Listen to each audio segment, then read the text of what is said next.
Well, joining me now via Skype from Bulawayo, Zimbabwe, is Zenzele, a journalist, to tell us more about the funeral of the former Zimbabwean president. Now, Zenzele, what is the mood now in Zimbabwe, and what are the reactions there?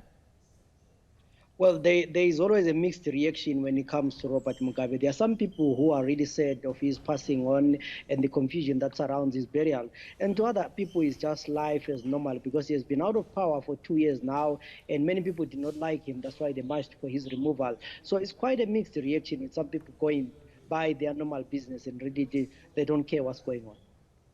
All right, let's go to the African continent. Now, African leaders are there trying to pay their tributes now. What have you heard them say about the leader, Robert Mugabe?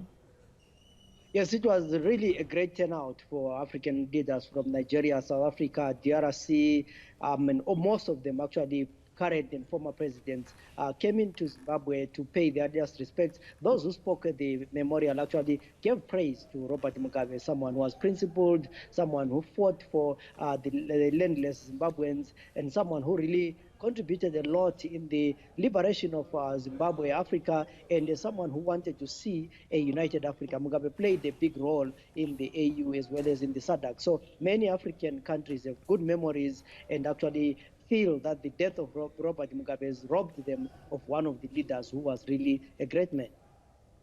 All right, yes, he played a huge role in the unity of the African continent and in ensuring that Africa has its rightful place in the world. Now, so what will Zimbabweans miss about this leader?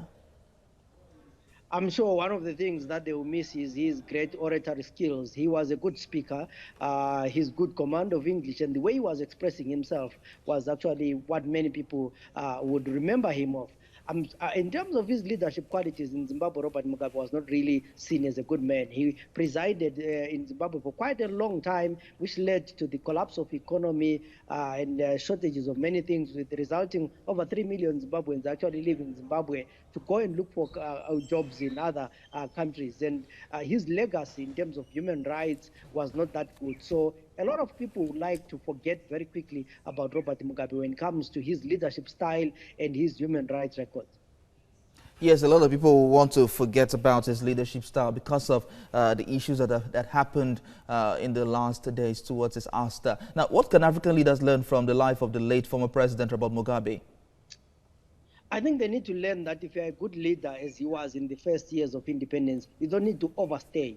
I think 2 terms or less is enough. Actually, the other thing that African leaders should learn to invest in is in public hospitals. President Robert Mugabe, great as he was, he died in a foreign land because he was seeking for medical attention, but he built a huge mansion.